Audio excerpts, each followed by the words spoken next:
안녕하십니까. 발질환 무엇이든 물어보세요. 이우천입니다.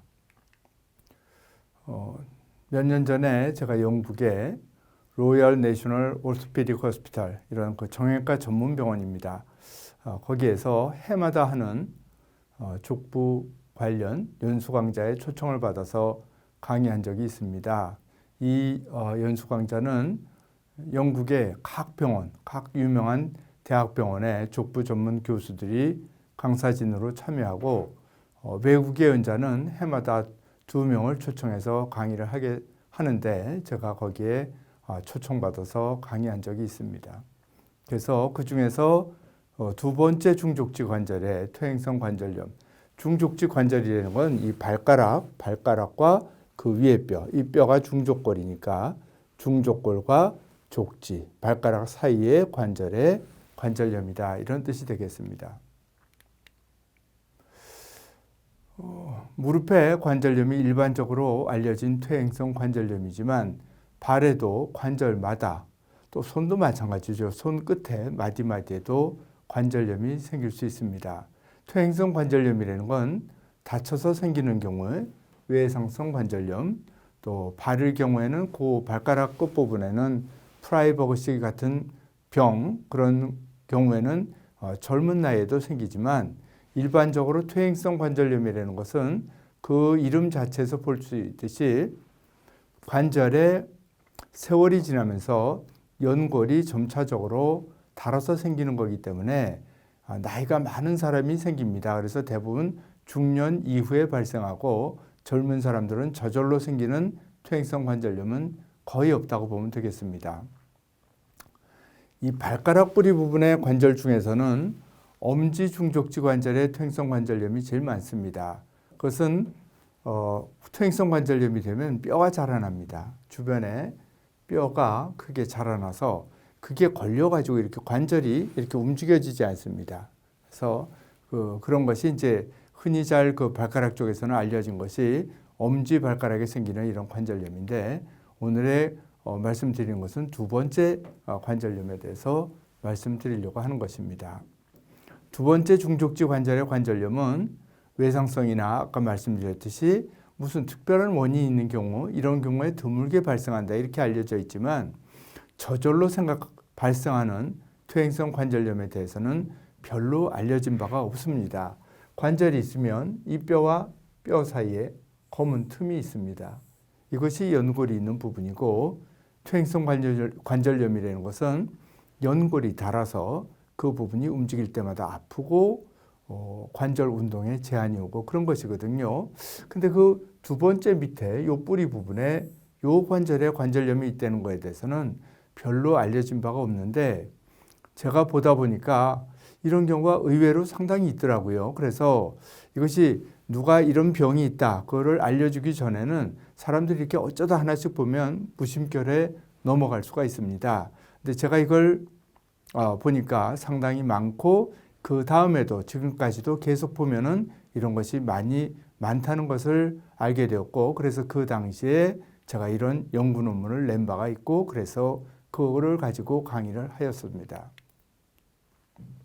그래서 이것이 이제 1 중족지 관절의 이게 2인데 대부분 1번에는 그나마 퇴행성 관절염이 알려져 있지만 2번에 이런 게 있다는 거를 잘 모르고 있었는데 이런 걸 제가 알아내게 돼가지고 속에 이제 수술할 때 보면은 연골은 하얀색입니다. 뼈 위에 관절 부분에 이렇게 움직이는 부분에는 흰색으로 얇은 연골이 덮여 있습니다. 저 부분은 관절이 작기 때문에 1mm 정도 되는 얇은 연골이 덮여 있는데 퇴행성 관절염이 되면은 이렇게 연골이 가운데 여기 연골이 없는 부분이 생깁니다.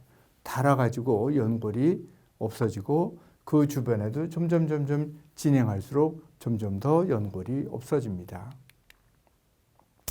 그래서 보통 우리가 이런 작은 관절에 이 뿌리 중족지 관절에 병이 생기면 프라이버그 병이라고 하고 왜 그러냐면 프라이버그 병이라는 거는 이미 알려져 있기 때문에 여기에 무슨 병이 생기면 그 병이라고 생각합니다.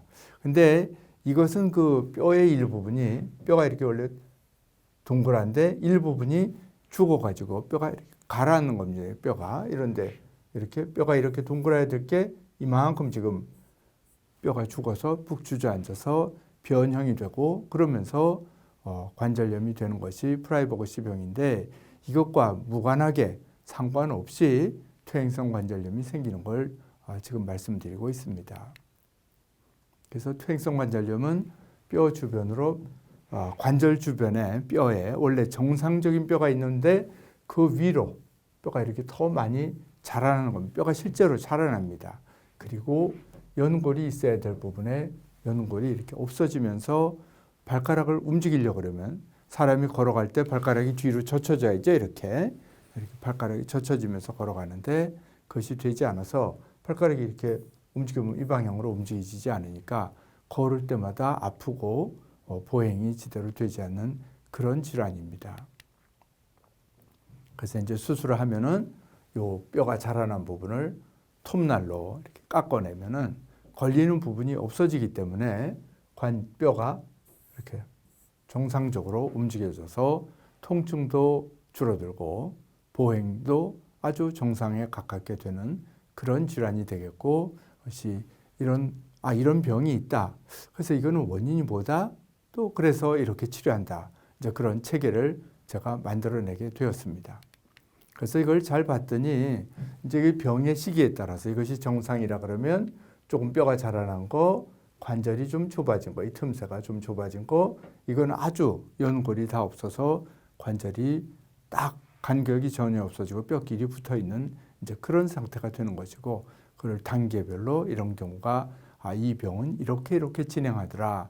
그런 걸 이제 보고하게 되었습니다. 그래서 이런 강의를 연구 논문을 내고 강의를 하게 됐는데 이걸 한번 딱 얘기를 하고 보니까 실상 이것이 생각보다 상당히 많다는 것을 알게 됐고 대부분의 원인은 그 뼈가 긴 것입니다. 발에 뼈가 있으면 1번, 2번, 3번, 4번, 5번 이렇게 돼서 1과 2는 길이가 비슷하고 3은 2보다 짧고 또 이렇게 차례차례 뼈가 짧아집니다. 이게 발끝이라고 볼 때.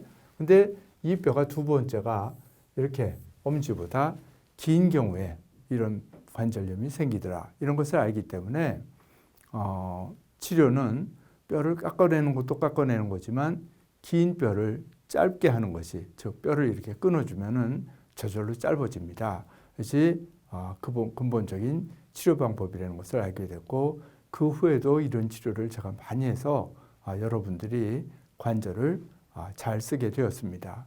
처음에는 이제 뼈가 자라나기 때문에 뼈가 마치 커진 것처럼 보입니다. 그렇지만 점점 관절이 그 틈새가 좁아지면서 나중에는 이제 딱 붙게 되는 그런 형태를 보이게 됩니다. 그래서 이와 같은 두 번째 중족지 관절의 퇴행성 관절염에 대해서 제가 영국의 연수강좌에서 강의한 바가 있어서 오늘 소개해 드렸습니다. 끝까지 들어주셔서 대단히 감사합니다.